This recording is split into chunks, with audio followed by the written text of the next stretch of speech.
সুপ্রিয় শিক্ষার্থী বন্ধুরা, আসসালামু আলাইকুম। কেমন আছো তোমরা?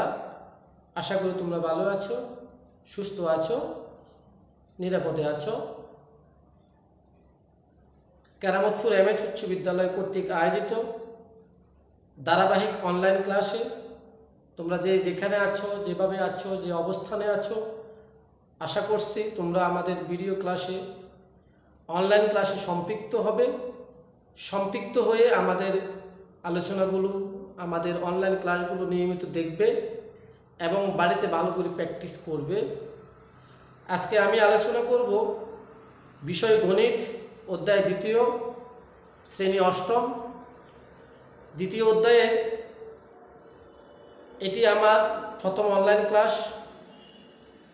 আর অনেকগুলো অনলাইন ক্লাস আমি আপলোড করব এই অধ্যায় থেকে। এই অধ্যায়ের সৃজনশীল অঙ্ক নিয়ে আমি আলোচনা করব, যেগুলো বিভিন্ন বোর্ডে এসেছে। আশা করি তোমরা মনোযোগ সহকারে এই অঙ্কগুলো দেখবে, বাড়িতে প্র্যাকটিস করবে। তোমাদের যদি কোনো সমস্যা থাকে তোমরা কমেন্ট করে জানাবে, আর না হলে আমার নাম্বার সবার কাছে আছে, আমাকে নক করবে। প্রিয় শিক্ষার্থী বন্ধুরা, তোমরা তোমাদের সমস্যাগুলো আমাদেরকে জানাবে, এই আশা ব্যক্ত করে আজকে আমি একটি সৃজনশীল অঙ্ক করব। এখানে উদ্দীপক দেওয়া আছে, কোনো আসল 4 বছরের মুনাফা আসল 5,700 টাকা এবং মুনাফা আসলের 7/2 আশা করি তোমরা দেখতে পাচ্ছ। ক দেওয়া আছে, প্রতীকের পরিচয় সহ চক্রবৃদ্ধির মূলধনের সূত্র লিখো। এখানে আমাদের চক্রবৃদ্ধির মূলধনের সূত্র লিখতে হবে। চক্রবৃদ্ধির মূলধনের সূত্র লিখে প্রতীকের পরিচয় লিখতে হবে। খ হচ্ছে মুনাফার হার বের করো। গ উক্ত মুনাফা আসলকে, যে উক্ত মুনাফা আসল যেটা দেওয়া আছে উদ্দীপকে, ওই আসলকে আসল ধরে 9% মুনাফা হারে 3 বছরের সরল মুনাফা ও চক্রবৃদ্ধির মুনাফার পার্থক্য বের করো। চলো আমরা এখন অঙ্কটি সমাধান করব। তোমরা খাতা কলম নিয়ে রেডি থাকো এবং প্রয়োজনে তোমরা এগুলো লিখে নাও। করতে হবে চক্রবৃদ্ধির মূলধনের সূত্র লিখতে হবে। তাহলে আমরা জানি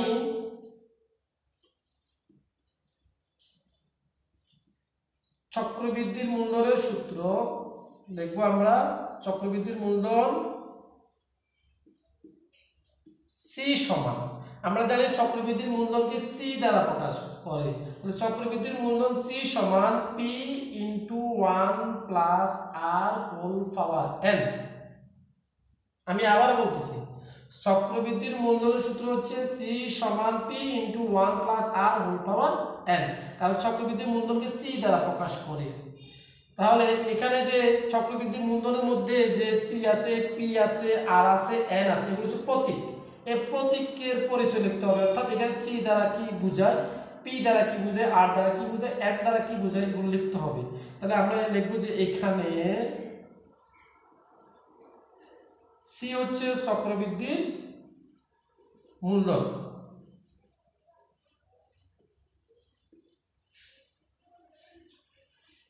পি হচ্ছে আসল।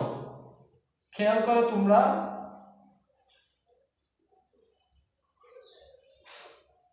পি হচ্ছে আসল বা মূলধন, আর হচ্ছে মুনাফার হার, অর্থাৎ আর দ্বারা মুনাফার হার প্রকাশ করে। এন হচ্ছে সময়। তাহলে আমরা প্রতীকের পরিচয় লিখলাম। আশা করি তোমরা বুঝতে পেরেছ। প্রথমে আমরা লিখেছি চক্রবৃদ্ধির মূলধনের সূত্র সি সমান পি ইন্টু 1 প্লাস আর হোল পাওয়ার এন। এরপরে চক্রবৃদ্ধির মূলধন সূত্র লেখার পর এখানে যে প্রতীকগুলো আছে প্রতীকের পরিচয় লিখছে। সি সমান হচ্ছে চক্রবৃদ্ধির মূলধন, পি হচ্ছে আসল বা মূলধন, আর হচ্ছে মুনাফার হার, এন হচ্ছে সময়। তাহলে আমরা ক সমস্যাটি সমাধান করলাম। এখন আমরা খ অঙ্কটি করব।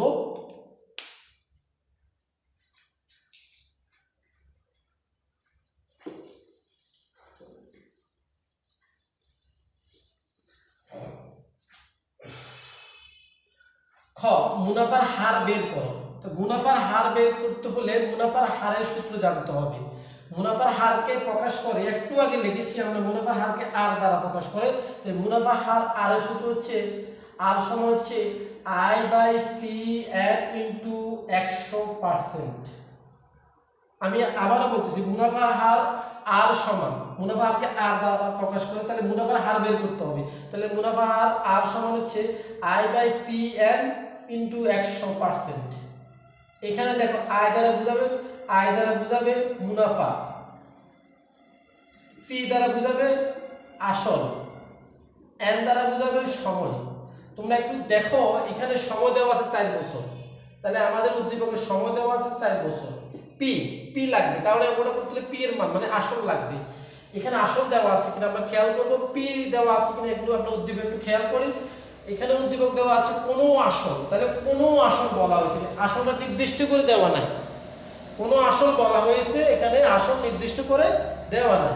তাহলে কোনো আসল 4 বছরের মুনাফা আসল, তাহলে মুনাফা আসল দেওয়া আছে এবং মুনাফা আসলের 7/2 অংশ।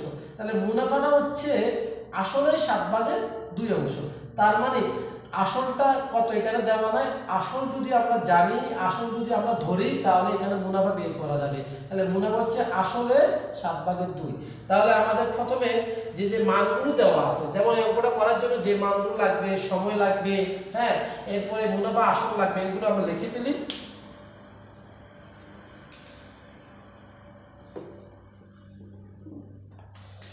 তাহলে খ আমরা এখানে আগ টেনে লিখবো যে এখানে যে মান লাগবে এবং যে মানগুলো দেওয়া আছে, যেমন সময় দেওয়া আছে, সময়কে প্রকাশ করে এন দ্বারা, তাহলে এন দেওয়া আছে 4 বছর।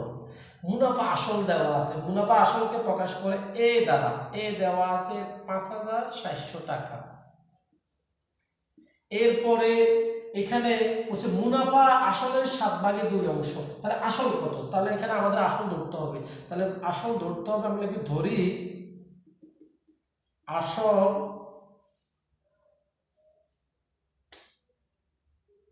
ক টাকা। তোমরা এখানে আসল ক পরিবর্তে অন্য কিছু লিখতে পারো, খ লিখতে পারো, গ লিখতে পারো, এম লিখতে পারো, এ লিখতে পারো, যেটা মন চায় তোমরা লিখতে পারো। এখানে আমি ধরলাম আসল ক টাকা। এখন তাহলে মুনাফা, তাহলে মুনাফা হবে, মুনাফাটা হচ্ছে আসল, আসলের 7/2, তাহলে আসল কত ক, তাহলে ক এর 7/2 টাকা। এখন ক এর হচ্ছে গুণ, এর দ্বারা বোঝাবে কি গুণ, তাহলে ক উপরে নিচে আছে 1, তাহলে কটা যেহেতু এর মানে হচ্ছে মাঝখানে গুণ আছে, তাহলে কটা 2 এর সাথে গুণ হবে, তাহলে 2 ক, আর নিচে আছে 1, 7 এর সাথে গুণ, 7 এর 7। তাহলে আমরা পেয়েছি মুনাফা পেয়েছি 7/2 ক। এখন আমরা লিখবো যে দেওয়া আছে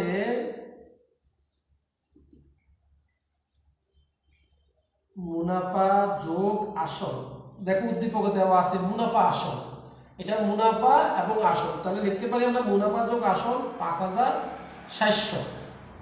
এখন দেখো মুনাফাটা পেয়েছি কত, মুনাফা পেয়েছি আমরা 7/2 ক যোগ আসল কত ধরছি আমরা ক, এখানে 5,700 বসে যাবে। লসাগু 7 লসাগু করব হরে, হর এখানে নিচে আছে 7, এখানে নিচে আছে 1, তো 7 আর 1 এর লসাগু হচ্ছে 7। এখন আমরা হর দিয়ে লসাগুরে ভাগ করব। আমরা জানি হর দিয়ে হরের ভাগ, লব দিয়ে গুণন, অর্থাৎ হর দিয়ে হরের ভাগ করলে 7 দিয়ে 7 এর ভাগ করলে আমরা পাবো 1, 1 দিয়ে 2 রে গুণ করব, অর্থাৎ লবের গুণ করব। এটা হচ্ছে হর দিয়ে হরের ভাগ, লব দিয়ে গুণ। তাহলে হর দিয়ে হরের ভাগ করলে আমরা পেয়েছি 1, 1 দিয়ে 2 রে গুণ করব 2 ক, আবার এই হর দিয়ে লসাগুরে ভাগ করো, অর্থাৎ 1 দিয়ে 7 এর ভাগ করো, 1 দিয়ে 7 এর ভাগ করলে হবে 7, 7 দিয়ে করে গুণ করতে হবে, 7 দিয়ে করে গুণ করলে হবে 7 ক, এখানে 5,700 বসে যাবে। এরপর 7 এখানে দেখো ভাগাকারে আছে, এটা যদি আমরা ডান পাশে নিয়ে যাই তাহলে গুণ হবে, আমরা জানি। আর এখানে যোগ করে ফেলবো যে 2 ক আর 7 ক যোগ করলে 9 ক, আর 7 এখানে ভাগাকার আছে, দিলে হবে গুণ, কার সাথে গুণ হবে 5,700 এর সাথে গুণ হবে।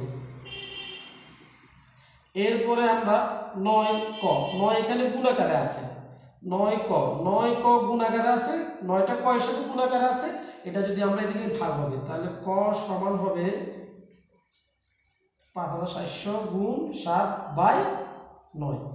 এখন 9 দিয়ে আমরা এটাকে কাটবো, 6 9 54, 0 3টা বসে যাবে, 0 2টা বসে যাবে, সুতরাং ক হচ্ছে 6 7 42, 4200 টাকা। তাহলে ক হচ্ছে আসল, আসল পেয়ে গেছি আমরা 4200 টাকা। আমরা আগে বলেছি এখানে মুনাফার হার বের করতে হলে আর সমান হচ্ছে I/P/N * 100। তাহলে আমাদের আসল লাগবে, n লাগবে, n আছে, তাহলে আসল পেয়ে গেছি আমরা, n পেয়ে গেছি, I লাগবে, I বের করবে। এখন আমরা আশা করি তোমরা এটা বুঝতে পেরেছো। এখন আমরা আর মুনাফা বের করব, I বের করব। এরপরে দেখো মুনাফা বের করতে হবে। মুনাফা হচ্ছে মুনাফা সমান, মুনাফাকে আয় দ্বারা প্রকাশ করে মুনাফা আয় সমান হচ্ছে A - P। এ হচ্ছে মুনাফা, আসল মুনাফা 5700 টাকা, আর আসল পেয়েছি আমরা 4200 টাকা, বিয়োগ করলে 1200 টাকা। তার মানে আমরা আয় পেয়েছি, পি পেয়েছি, এন পেয়েছি। তাহলে আমরা জানি, এখন সূত্র লিখব, আমরা জানি আর সমান I/P/N * 100%। মান বসাবো, এখানে I এর মান হচ্ছে 1200, P এর মান 4200, N এর মান 4 গুণ 100%। এখানে আমরা এটা গুণ করব, এটা গুণ করব আমরা, এটা গুণ করলে হবে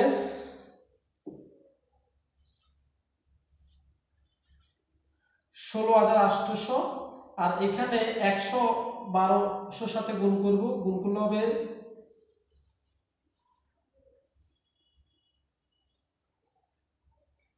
এখানে পার্সেন্ট বসে যাবে। তাহলে এখানে আমরা কি করেছি, আমরা এখানে নিচে গুণ করেছি যে 4200 গুণ 4, আর এখানে 1200 আর 100 গুণ করেছি, পার্সেন্ট বসে গেছে। এরপরে যদি আমরা এটা ভাগ করি, এই যে এটা ভাগ করি হবে 7.14%। তাহলে আমরা মুনাফার হার পেয়ে গেছি 7.14%। আশা করি তোমরা বুঝতে পেরেছো কিভাবে আমরা মুনাফার হার বের করেছি। এই অঙ্কটি অত্যন্ত গুরুত্বপূর্ণ, তোমরা যদি এই অঙ্কটি বুঝো, এই নিয়মে যতগুলো অঙ্ক আছে করতে পারবে। এখন আমরা ঘ অঙ্কটি করব।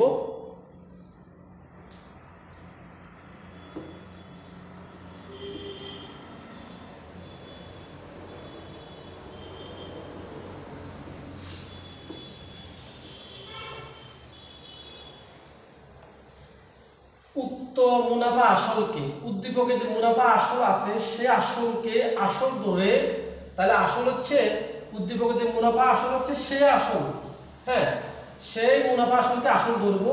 আর মুনাফার হার 9%, তাহলে মুনাফার হার দেওয়া আছে 9%, তাহলে এখানে আমরা লিখে নিই, তার আসল হচ্ছে 5700 টাকা, আর মুনাফার হার আর হচ্ছে 9%, হ্যাঁ।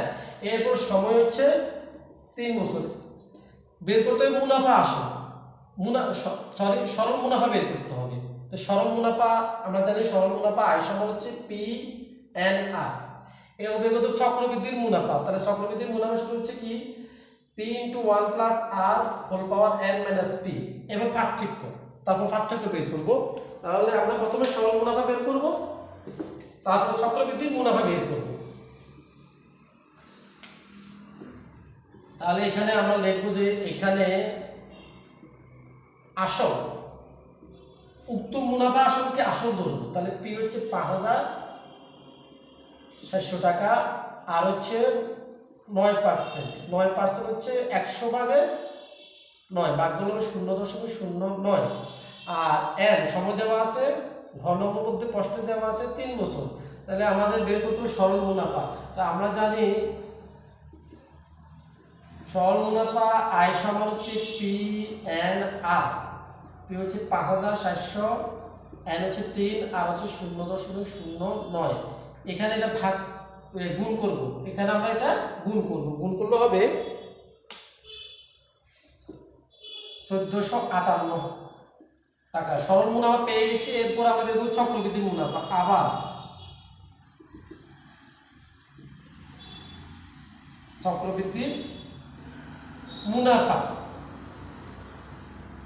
হচ্ছে p * 1 + r whole power n - p। এখানে মান বসাবো। এটার মান হচ্ছে 5700 * 1, আর এর মান হচ্ছে 0.09, n এর মান হচ্ছে 3, p এর মান হচ্ছে 5700। এখানে 5700 বসে যাবে, ব্র্যাকেটের ভিতরে যোগ করব আমরা। এখানে যোগ করলে হবে 1.09 আর বাকিটা বসে যাবে। এখন 5700 1.09 হোল পাওয়ার 3 মানে 1.09 এর উপর পাওয়ার 3 আছে, তাহলে এটা 3 বার গুণ করব আমরা। 1.09 গুণ 1.09 গুণ 1.09 মাইনাস 5700 টাকা। এখানে সবগুলো আমরা কি করব, গুণ করে ফেলব। গুণগুলো হবে 6993.1566। এরপর এখানে 5700 বসে যাবে। তারপরে এটা থেকে এটা বিয়োগ করব, বিয়োগ করলে হবে 1593.1566। তাহলে আমরা মুনাফা পেয়ে গেছি, চক্রবৃদ্ধির মুনাফা পেয়ে গেছি। এরপর আমরা পার্থক্য বের করব। পার্থক্য এখানে সরল মুনাফা পেয়েছি আমরা 1458 টাকা, আর চক্রবৃদ্ধির মুনাফা পেয়েছি 1593.1566 টাকা। তাহলে চক্রবৃদ্ধির মুনাফা বেশি, তাহলে বেশিটা থেকে কমটা বিয়োগ করব। পার্থক্য হচ্ছে 1593.1566 বিয়োগ 1458 টাকা। বিয়োগ করলে হবে 135.1566 টাকা। এটা হচ্ছে পার্থক্য। তাহলে আমরা এখান থেকে একটা জিনিস জানলাম যে সরল মুনাফা এবং চক্রবৃদ্ধির মুনাফার পার্থক্য বের করার জন্য বললে আমরা প্রথমে বের করব সরল মুনাফা। খেয়াল করো, প্রথমে আমরা বের করব সরল মুনাফা, তারপর বের করব আমরা চক্রবৃদ্ধির মুনাফা, তারপর আমরা বের করব 3 নম্বর কাজ হচ্ছে পার্থক্য। পার্থক্য বের করার ক্ষেত্রে একটা জিনিস মনে রাখবা যে সরল মুনাফা এবং চক্রবৃদ্ধি মুনাফার মধ্যে যার মান বেশি হবে, বেশিটা থেকে কমটা বিয়োগ করবা। আমি আবার বলি, সরল মুনাফা চক্রবৃদ্ধির মুনাফার পার্থক্য বের করার জন্য বললে প্রথমে আমরা সরল মুনাফা বের করব, তারপর চক্রবৃদ্ধির মুনাফা বের করব, তারপর পার্থক্য বের করব। পার্থক্য বের করার নিয়ম হচ্ছে সরল মুনাফা এবং চক্রবৃদ্ধির মুনাফার মধ্যে যার মান বেশি হবে, বেশিটা থেকে কমটা বিয়োগ করলে পার্থক্য বের হয়ে যাবে। আশা করি তোমরা বুঝতে পেরেছো। এই অঙ্কটা মনোযোগ সহকারে তোমরা করবে, এই আশা ব্যক্ত করে আজকের জন্য এখানে শেষ করলাম। পরবর্তী ক্লাসে তোমাদের সাথে আবার দেখা হবে। আল্লাহ হাফিজ।